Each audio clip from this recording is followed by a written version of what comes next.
धन से भरे हुए उस धनपति ने भिखारी के सामने रख दी। भिखारी ने कहा कि तुम एक काम करो, अपनी दोनों आंखें बंद कर लो, अब मैं तुम्हें कुछ चीज देने वाला हूं, अपनी आंखें बंद करो। उस धनपति ने अपनी आंखें बंद कर ली। उस भिखारी ने आओ देखा न ताओ दोनों बैग उठाकर अति चक्कर हो गए। कोई आवाज नहीं आई धनपति को। बहुत देर हो गई आंख बंद किए। उस धनपति ने सोचा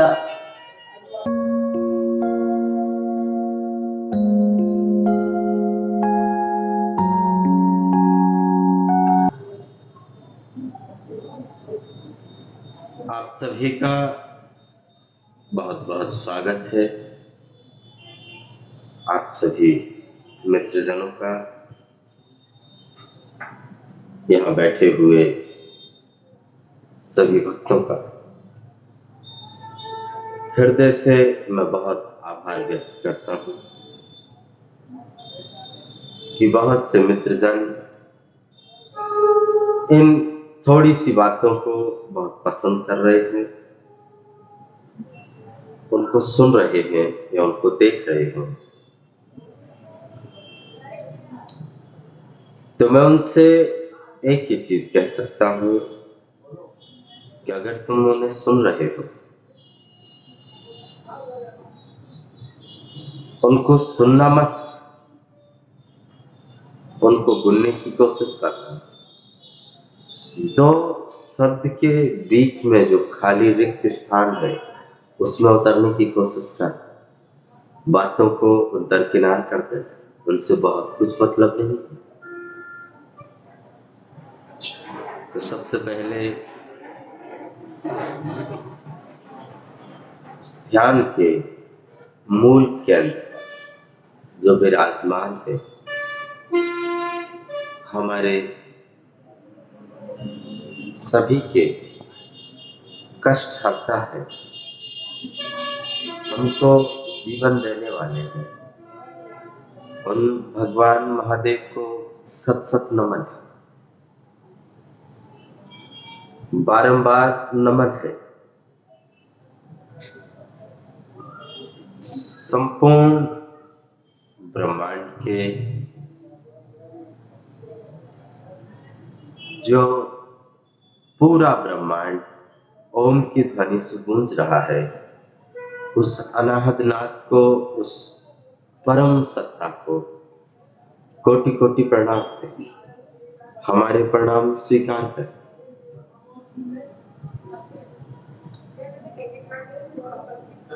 भैरव धाम सरकार, ये जो दिव्य स्थान है जहां पर स्वयं भैरव भगवान विराजमान है, निश्चित ही है उनकी कृपा हम पर सदा बनी रहे।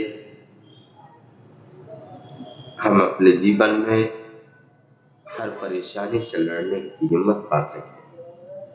ऐसी वंदना भगवान भैरव के चरणों में हम करें।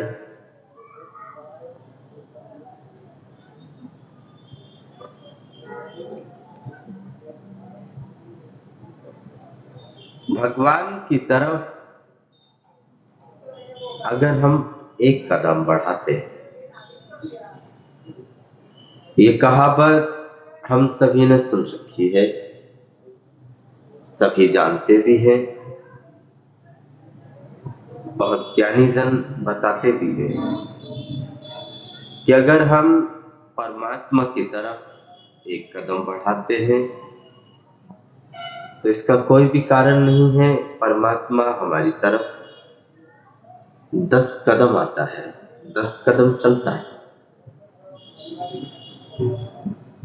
ये कहावत बहुत ज्ञानी जनों ने कही है, बहुत अर्थ रखती है, लेकिन हमारा हृदय है छोटा, हमारी सोच है छोटी, हमारा विस्तार ही बहुत छोटा है। तो हम इस कहावत का क्या अर्थ लगाएंगे?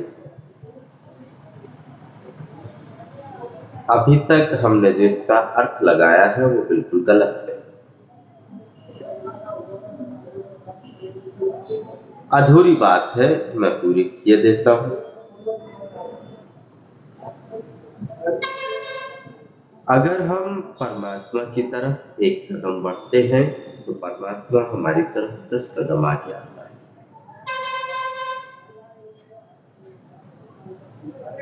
अगर हम अपने से दूर उसको खोज रहे हैं तो निश्चित ही है तुम कदम दर कदम चलते रहो। तुम चाहे पृथ्वी को नाप दो, पृथ्वी की लंबाई चौड़ाई नाप दो, फिर भी तुम उस तरफ एक कदम नहीं चल सके।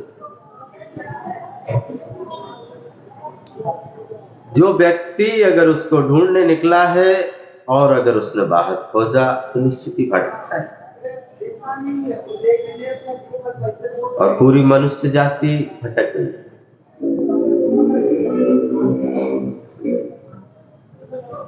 वरना इसका कोई भी कारण नहीं था कि हमारे महान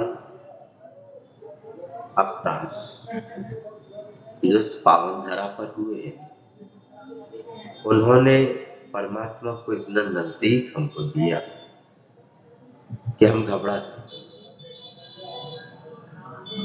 हमने कहा कि अगर वो इतने पास ही रहता हो तो फिर क्या अर्थ हो जाए। हम भी तो ऐसा ही तो सोचते हैं।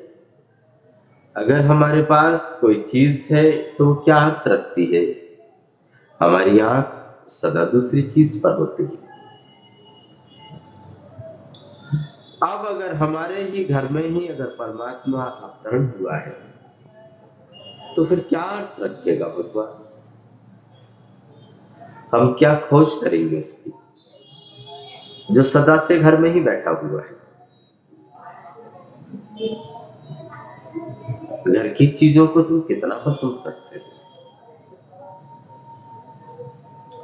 तुम सदा बाहर की तलाश में, सदा नए की तलाश में।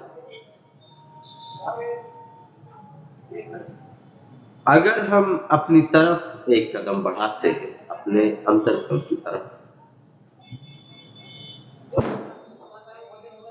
परमात्मा हमारी तरफ 10 कदम निश्चित ही बढ़ाए। ऐसा मान लो अब तो कुआं वगैरह होते नहीं है। अगर तुम्हारे गांव में हो तो बहुत अच्छा है, उसको अगर देख के तुमको सीख सके। अब तो उसकी जगह नल हो गए हैं, कोई समस्या ही नहीं। फिर भी बहुत से गांव हैं ऐसे जहां कुआं अभी भी मौजूद है। वो गांव का कुआं हमें इतना ज्ञान दे सकता था जिसकी कोई हद नहीं थी। बड़ी बड़ी किताबें न होती। अगर तुम्हारे गांव में कुआं हो तो मेरे कहने से एक बार तुम उसको देखने जाना।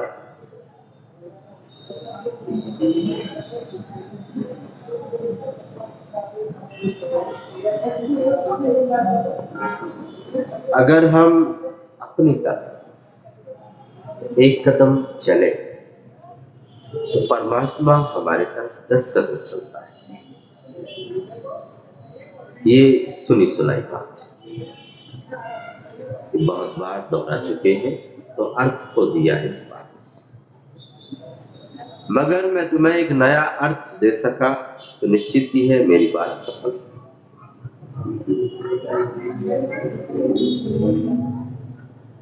जो लोग कुआं खोदते थे उनसे तुम अगर कभी पूछो तो वो भी ठीक ठीक बता ना पाए। अगर हम कुआं खोदते हैं तो तुम्हें मालूम है कि नीचे पानी है।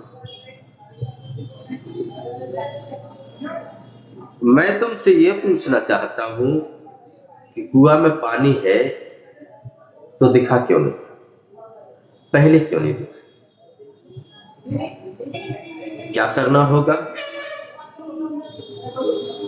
ऊपर जो मिट्टी है, मिट्टी कंकड़ है, पत्थर है, रेतीली जमीन है, कीचड़ है, उसको हटाना होगा। कुआं खोदने का यही नियम,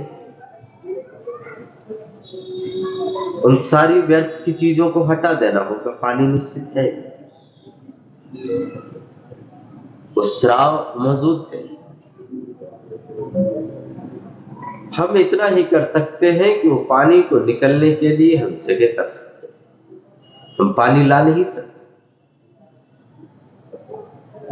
कोई भी पानी ला नहीं सकता है। पानी सदा से मौजूद है। हमारे हृदय में परमात्मा सदा से मौजूद है। अगर हम उस कंकड़ पत्थर को अलग कर सकें, उस कीचड़ को जो हमें बाहर की दुनिया ने दे दिया है, जो हमारी शिक्षा ने हमें दे दिया है, जो हमारी परवरिश ने हमें दे दिया है, और तमाम तरह की चीजें,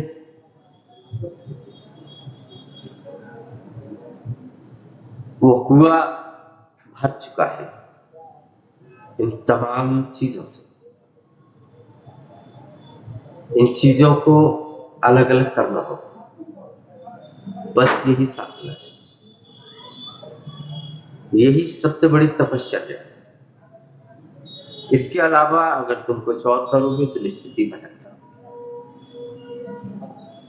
क्योंकि हमारे आसपास सदा से ऐसे लोग मौजूद रहे हैं तो बचपन से देख रहे हैं, जो नई नई तरकीबें ईजाद कर रहे हैं। हमारे पास तरकीबों की कोई भी कमी नहीं है। कोई कह रहा है शीर्षासन करो तो हम शीर्षासन कर रहे हैं, कोई कह रहा है नंगे पैर चलो तो हम नंगे पैर चल रहे हैं, कोई कह रहा है कि भूखे रहो तो हम भूखे रह रहे हैं। लेकिन कोई भी ये नहीं पूछ रहा है कि हजारों सालों से हम ये कर रहे हैं, क्या हासिल हुआ है, कौन सी महान शांति हमारे ऊपर उतर आई, किस सत्य को हमने पा लिया। इतने सालों से तुम व्रत रख रहे हो, पेट का व्रत बहुत हो चुका है, बहुत सता लिया तुमने पेट उस निर्दोष। अब अगर तुम्हें उपवास रखना ही है तो तुम अपने मन का रखो, तो शायद कुछ हो भी सके। तुम अपने विचारों का रखो।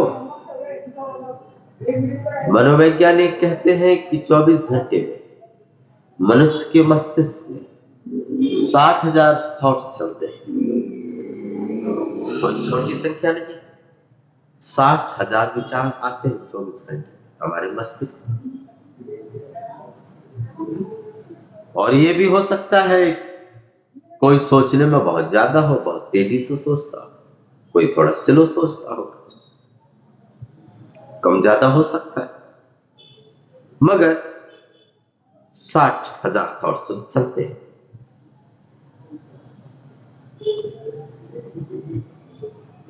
अब 60,000 थॉट वो किस चीज से भरकर चल रहे हैं ये हमको भी पता नहीं।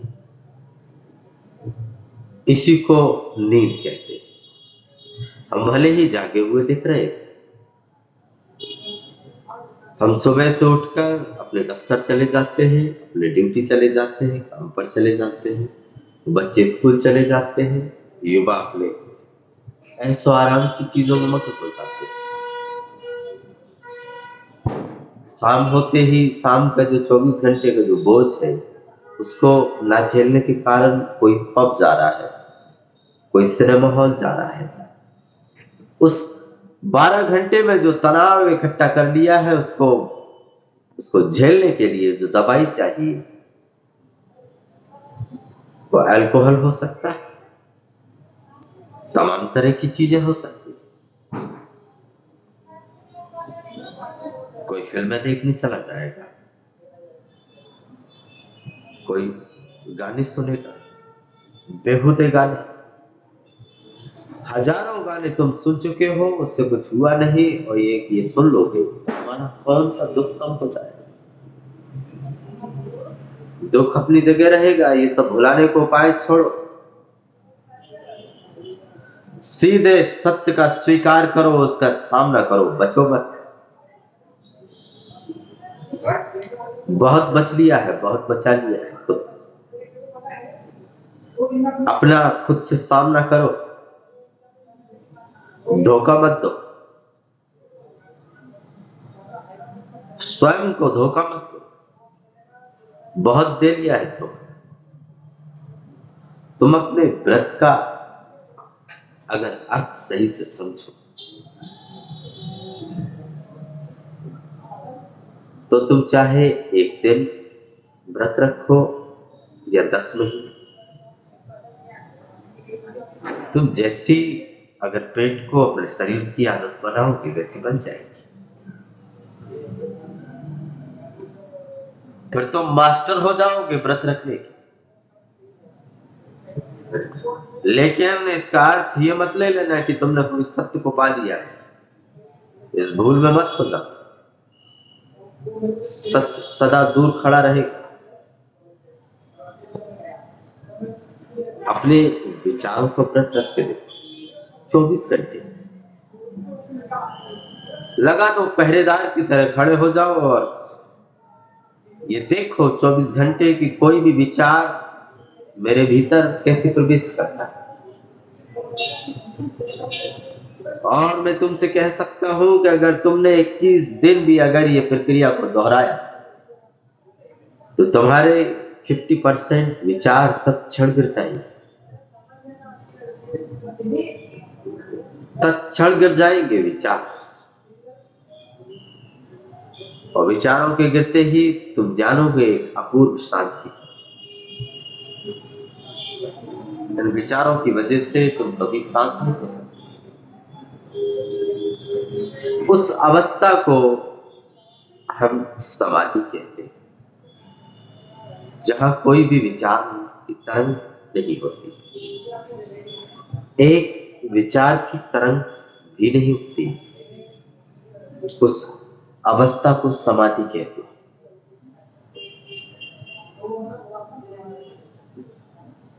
अगर तुम विचारों को व्रत रख सके तो निश्चित ही है एक ना एक दिन तुम्हारे जीवन में वो समाधि घटित हो सकती है,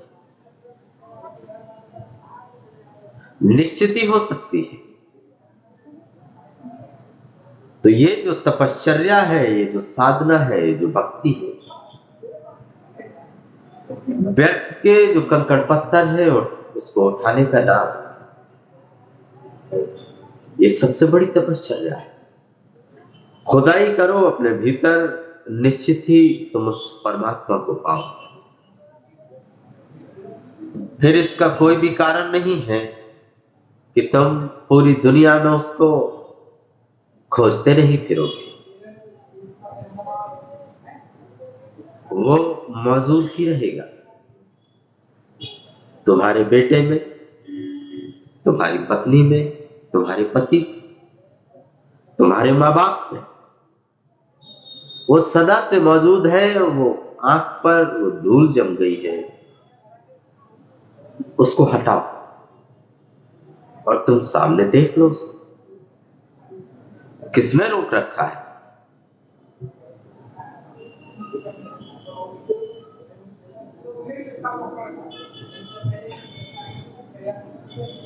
रोका हमने ही है, हमने ही बाउंड्रीज खड़ी की है,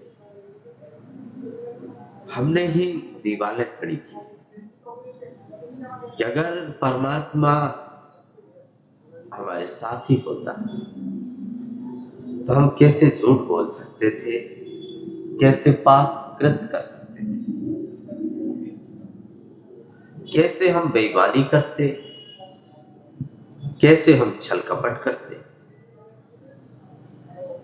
अगर हम उसको जानते ही होते तो ये सारी चीजें तो विदा हो जाती। इन चीजों को रखने के लिए हमने परमात्मा की सिर्फ भक्ति तक ही सीमा कर दी। घर में बना लिए हैं छोटे छोटे मंदिर,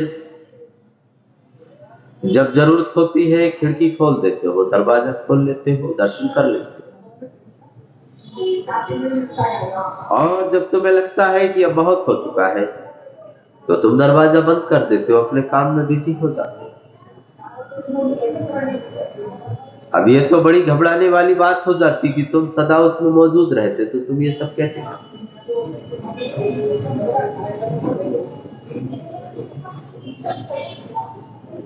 इसीलिए हमने सदा परमात्मा से दूरी बनाए रखी।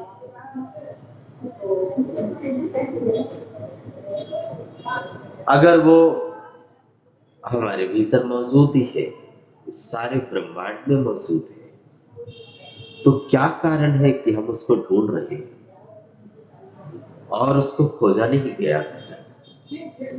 विरले ही है वो खोज लेते हैं, अनोखे ही है वो पा जाते हैं। जबकि एक एक बीज की संभावना थी कि वो वृक्ष बन सकता था, एक एक कली की वो क्षमता है कि वो फूल में तब्दील हो सकती है, फिर क्यों नहीं?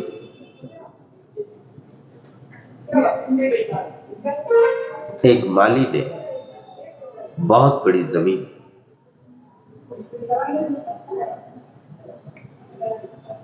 फूलों के बीजों को फेंका।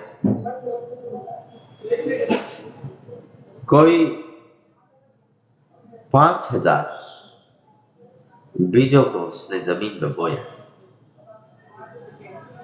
सभी में अंकुर फूटे, वो पेड़ बड़े भी हुए। लेकिन उस माली ने देखा कि उन 5000 पेड़ों में सिर्फ एक पेड़ पर एक फूल खिला है। क्या हुआ होगा उस माली को? कैसे हृदय पर चोट न लगी होगी कि 5000 फूलों के पेड़ों में सिर्फ एक फूल खिला है। कैसा है वो माली? अब ये खुश होने की बात है कि गमहीन होने की बात है? आप खुद समझदार हैं, समझ सकते हैं। वो परमात्मा हमारे भीतर उस बीज को हर बार पैदा करता चला जा रहा है, इस आशा में कि मैंने इसको भेजा है, ये फूल बनेगा,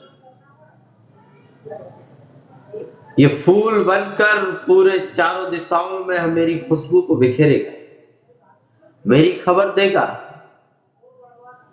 मेरे होने की सत्ता को और मजबूत करेगा।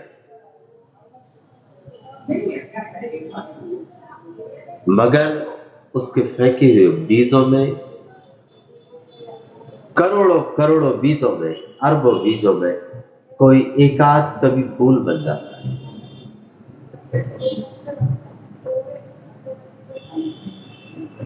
कितने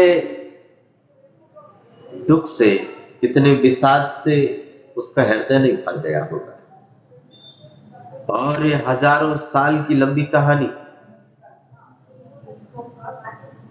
कभी कोई अवतार उतरता है, पूर्ण ब्रह्म परमात्मा भगवान श्री कृष्ण, मर्यादा पुरुषोत्तम भगवान श्री राम,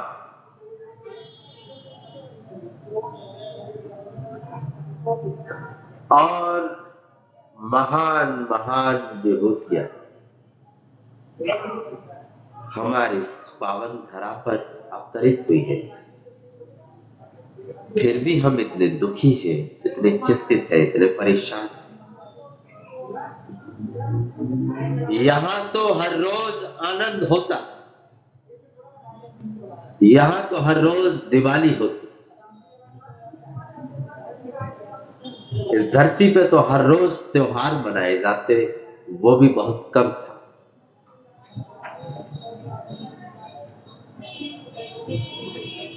लेकिन हमारा जीवन रह गया प्यासा, हमारे जीवन में कोई भी सुगंध मौजूद नहीं हुई।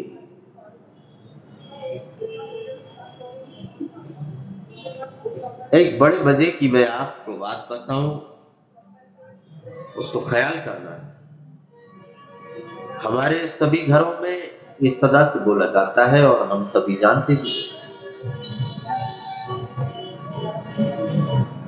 हमारे यहाँ एक कहावत है कि बच्चे भगवान का रूप होते हैं, ये आप सभी जानते हैं।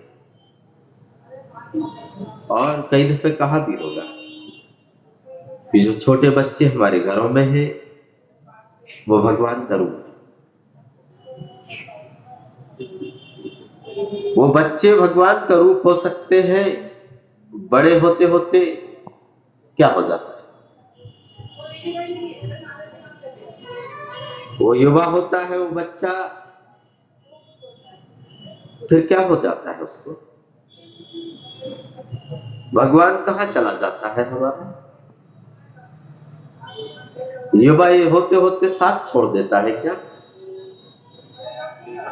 बचपन में हमारे साथ रहा, युवा होते होते साथ छोड़ दिया? नहीं, बिल्कुल नहीं।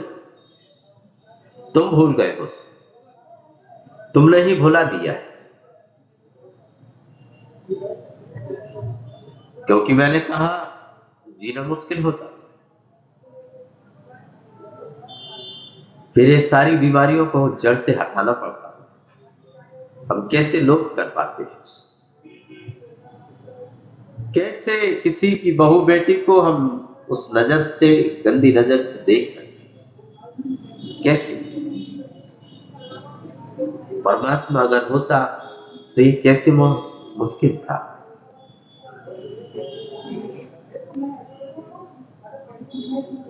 इसीलिए हमने परमात्मा की तरफ चलना ठीक नहीं समझा,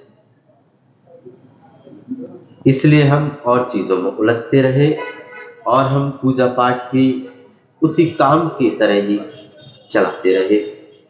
इसीलिए हमारे जीवन में कोई आनंद घटित नहीं हो सकता। ये मूल कारण है।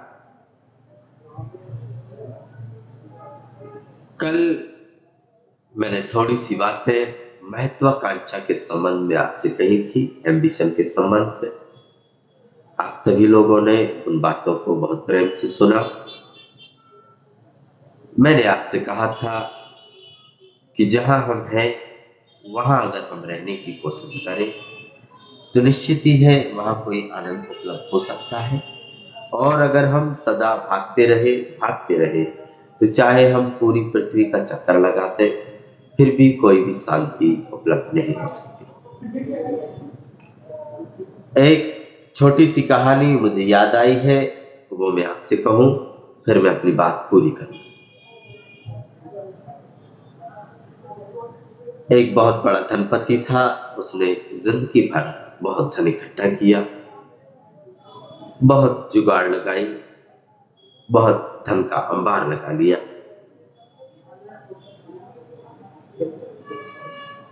फिर वही परेशानी उसको घेर गई।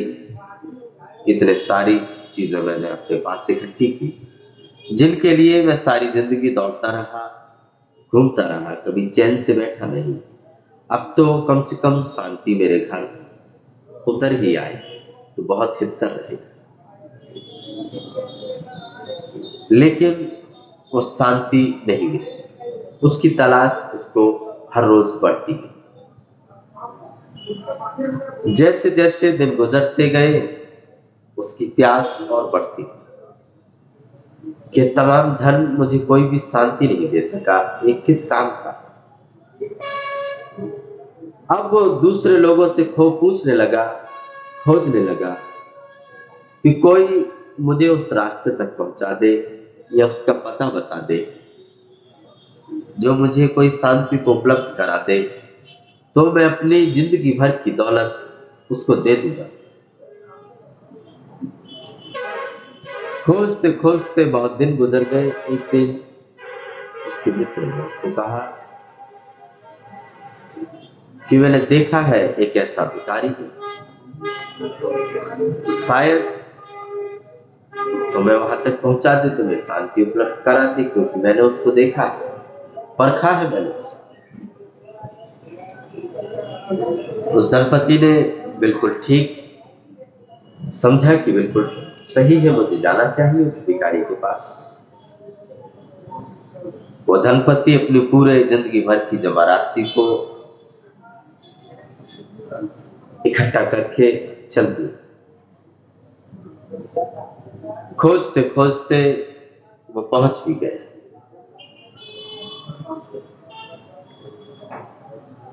उसने इस भिखारी से कहा कि अहो भाग्य है मेरे कि आप मिल गए।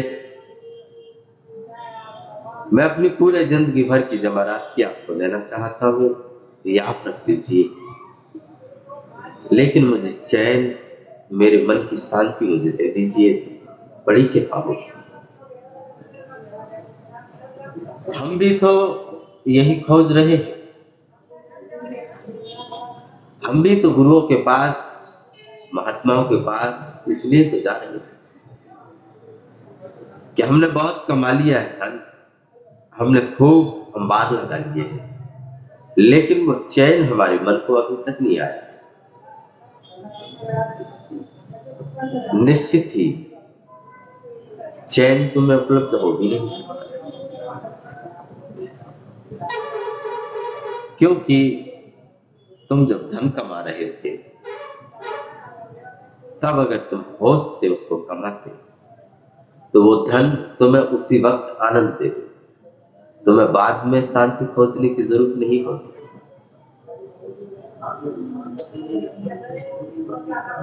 दोनों बैग धन से भरे हुए उस धनपति ने भिखारी के सामने रख दी। भिखारी ने कहा कि तुम एक काम करो, अपनी दोनों आंखें बंद कर लो, अब मैं तुम्हें कुछ चीज देने वाला हूं, अपनी आंखें बंद करो। उस धनपति ने अपनी आंखें बंद कर ली। उस भिखारी ने आओ देखा न ताओ दोनों बैग उठाकर अति चक्कर हो गए। कोई आवाज नहीं आई धनपति को, बहुत देर हो गई आंख बंद किए। उस धनपति ने सोचा कि कोई आवाज नहीं आ रही, क्या हुआ। हम भी तो मंदिरों में अगर ध्यान करने बैठ ही रहे हैं, अगर 2 मिनट हम बैठ गए तो आंख खोलकर देख लेते हैं कि कोई कृपा नहीं आई अभी तक, भगवान के दर्शन नहीं हुए अभी तक। क्या कारण है, कोई कमी रह रही है। ऐसे तुम भगवान को पाओगे। बहुत अच्छे, गजब तरीका है हमारे पास। तो भिखारी ने सोचा, उसके हृदय की धड़कन बढ़ गई, हो ना हो ये लेकर भाग गई। उसने आंख खोली, भिखारी नदारत, भिखारी है ही नहीं, दोनों बैग भी गायब। वो सेठ की तो हालत खराब। तो देखा तो सामने भागता हुआ जा रहा है बहुत दूर। दंपति चिल्लाया कि पकड़ो इसको, उसके पीछे बहुत दौड़ा,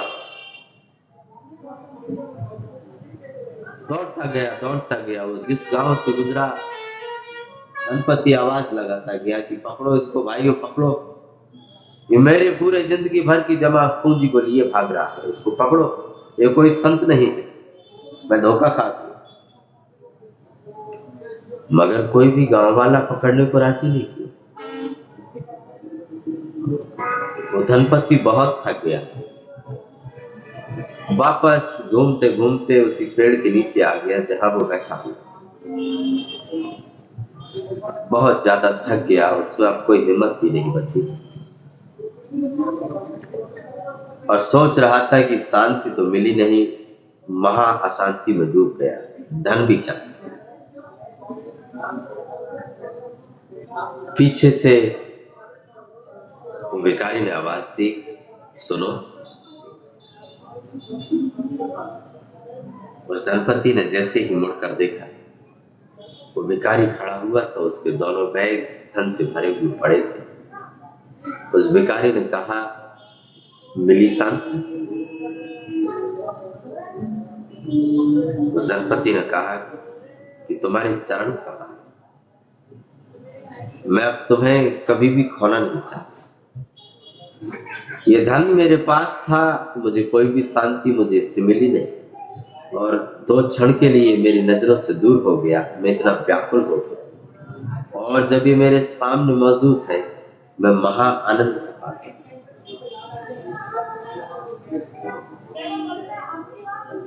कोई भी चीज अगर तुम्हारे पास मौजूद है, कोई कीमत है नहीं, और जब वो चीज तुमसे दूर चली जाती है, तुम तड़प उठते हो, तुम हैरान होते हो,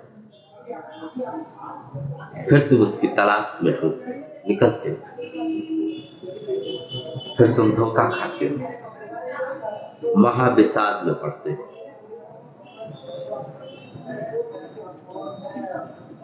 हम परमात्मा की तरफ चल रहे हैं ऐसा नहीं है, परमात्मा भी हमें खोज रहा है।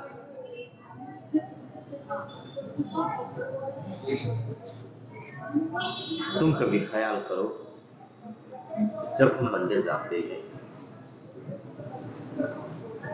हम उसको बुलावा भेजने जाते हैं, कभी आओ हमारे घर, हमारी टूटी फूटी कुटिया में आओ, हमारे छोटे से घर को आनंद से भर दो, महाप्रसाद से भर दो। लेकिन हम उसको बुलावा तो भेज आते हैं, लेकिन हम कभी घर मौजूद नहीं मिलते। वो अगर आया भी हो तो क्या पता, तुम्हें वहां नहीं पाएगा, क्योंकि तुम वहां मौजूद ही नहीं हो। तुम तो सदा बाहर मौजूद हो। तुम कहीं धन में उलझे हो, कहीं काम में उलझे हो, तुम पद में उलझे, तुम कभी घर मौजूद ही नहीं रहे। वो अभी घर आया भी हो तो किसको खबर, किसको पता। निश्चित ही वो आया ही होगा। तुम इतनी बार उसको बुलावा भेज चुके हो, ऐसा हो भी नहीं सकता कि वो आया ना, मगर तुम्हें वहां कभी मौजूद पाया नहीं तो चला गया होगा। साधना, तपश्चर्या उसी का नाम है। तुम अपने घर मौजूद हो जाओ, उसके दर्शन करो, उससे मित्रता बढ़ा लो। उसका साथ मिलते ही तुम्हें किसी भी साथ की जरूरत नहीं रह जाती। तुम जो दुनिया में सहारे खोजते फिर रहे हो, उन सहारों की कोई जरूरत नहीं रह जाएगी, क्योंकि वो विराट तुम्हारे घर आ गया है। तुम्हारे आंगन में सूरज का उतरना हो गया है। तुम छोटे मोटे दियों को लेकर नहीं घूमते फिरोगे। तुम्हारे घर में महाप्रकांड प्रकाश तुम्हारे घर उतर आया है, तुम्हें छोटे मोटे दियों से घर को न चला। बुलाओ उसको सही तरीके से। तरीके अगर मैं बताऊं तो जो भी तरीके तुम आजमाओगे वो गलत है। उसको पुकारने का कोई तरीका हो नहीं सकता है, बस यही तरीका है। तुम्हारे जब हृदय में प्यास उठाए, तुम जब भी उसका नाम स्मरण करो, तुम उसको भज लो, तुम उसका सत्संग करो, तुम उसके साथ 2 घड़ी बैठ जाओ। किसने रोका है? कौन मना कर रहा है? इसके लिए तुम्हें घर बार छोड़ने की जरूरत नहीं, इसके लिए तुम्हें बीवी बच्चे छोड़ने की जरूरत नहीं, इसके लिए तुम्हें धन, इसके लिए तुम्हें पद छोड़ने की जरूरत नहीं। निश्चित ही तुम इन कामों को करोगे तो उलझ जाओगे, और उलझे ही हुए सुलझने की कोशिश करो।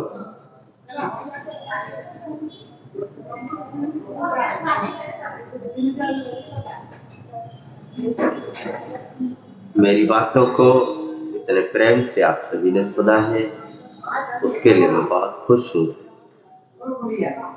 मैंने बहुत सी बातें नहीं कही है, मैंने सिर्फ एक ही बात कही है, मैं फिर से दोहरा दूं। मैंने आपसे कहा है कि अगर हम परमात्मा की तरफ एक कदम चल रहे हैं, उस अंतरतम की तरफ, उस अंतर जगत की तरफ एक कदम बढ़ा रहे हैं, जिसका कोई भी कारण नहीं है कि परमात्मा हमारी तरफ नहीं चलेगा। वो खोज रहा है हमें, हम वहां मौजूद नहीं हैं, और मौजूद होने की जरा सी कृपा अपने ऊपर करें तो निश्चित ही है हमारा उससे मिलन हो सकता है। मैंने आज आपसे एक थोड़ी सी बात कही है। कोई भी बात अगर आपके हृदय को चोट पहुंचाती हो तो मैं क्षमा प्रार्थी हूँ। आप सभी बहुत बुद्धिमान जन हैं, बहुत जानकार भी हैं, निश्चित ही है आप बहुत बेहतर समझ सकते हैं। मैंने आपके हृदय को कोई चोट पहुंचाने के लिए कोई भी बात नहीं कही है, और भगवान भैरव धाम सरकार की तरफ से आप सभी भक्तों को बहुत बहुत आशीर्वाद है। उस परम पिता परमात्मा की कृपा हम पर सदा बनी रहे, हम अपने जीवन को थोड़ा रोशनी की तरफ ले चले तो निश्चित ही है हमारे कोई भी दुख, कोई भी तनाव, कोई भी पीड़ा हमारे घर नहीं रहेगी, उसको जाना होगा। इसीलिए मैंने आपसे ये थोड़ी सी बातें कही है। सुबह हम भैरव धाम सरकार में वहाँ उपस्थित होंगे, वहाँ हम सुबह के ध्यान के लिए बैठेंगे, और जो ध्यान की विधि मैंने आपको बताई है, आप सभी देखने वाले भक्तों को मैं भी कहूँगा उन विधियों को देखें, उनमें गहरे उतरे तो निश्चित ही है हम उस आनंद के मानसरोवर को पा जाएंगे। वो विधि, एक एक विधि बहुत गहरे अर्थ रखती है। अगर हमने उसका प्रयोग किया तो इसका कोई भी कारण नहीं है कि हमारे जीवन में आनंद घटित नहीं हो सकता है। तो थोड़ी सी विधियों में हम उतरने की कोशिश करें। आज रात हम जब सोए तो उन विधियों को हम करके ही सोए तो हमारी नींद और ही अर्थ ले लेगी। नींद महासमाधि का अर्थ ले लेगी, बहुत आनंद में तुम्हें ले जाएगी। तुम हर रोज सोए होगे जरूर, तुम्हें करवट बदल बदल के नींद आती होगी, तुम कोई म्यूजिक सुनते हो, कोई नाम जपते हो, कोई माला जपते हो कि नींद आ जाए, ये नींद की दवाई लेते हो। आज न्यूयॉर्क में, न्यूयॉर्क जैसी सिटी में नई शोध है, वहां 70% लोग बिना नींद की दवाई लिए हुए सो नहीं सकते। अब ये बड़े दुख की बात है। नींद प्रकृति का वरदान थी, वो हमारे लिए श्राप बनती जा रही है। हमें सोने के लिए कई तरकीबें खोजनी पड़ रही है। ये आदमी की पतन का पहला लक्षण। अगर हमें नींद स्वभावतः नहीं आती है तो हम एक बात पक्की कर लें कि हम गहरी महा अशांति में प्रवेश करते हैं। हमारी नींद जितनी घटती जा रही है, हमारी नींद जितनी उचटती जा रही है, हम जितना कम नहीं सो पा रहे हैं, उसका एक ही कारण है कि हम तनावग्रस्त हो चुके हैं। हमारा मन बिल्कुल पागलपन के करीब पहुंच रहा है। तो मैं आपसे कहूंगा कि तमाम विधियों को आप कर रहे हैं, कोई नाम स्मरण कर रहा है, कोई जाप कर रहा है, कोई माला जप रहा है, निश्चित ही करो। लेकिन उस विधियों को आप अगर 10 से 15 मिनट दोहराएंगे तो निश्चित ही है मैं तुमसे कह सकता हूँ महा आनंद में प्रवेश करो। सुबह जब तुम उठोगे तो वैसी नींद तुमने कभी महसूस नहीं की है। और अंत में संपूर्ण ब्रह्मांड को साक्षी मानकर उस परम पिता परमात्मा को प्रणाम करते हैं। हमारे प्रणाम स्वीकार करें। आप सभी को जीवन में आनंद का उदय हो, महा सनातन सत्य का उदय हो। आप उस प्रकांड ऊर्जा में नहा जाएं, उसमें सराबोर हो जाएं। यही मेरी आशा है, यही कामना है। आप सभी उस परम सत्ता को उपलब्ध हो, उस महान शांति को उपलब्ध हो। धन्यवाद।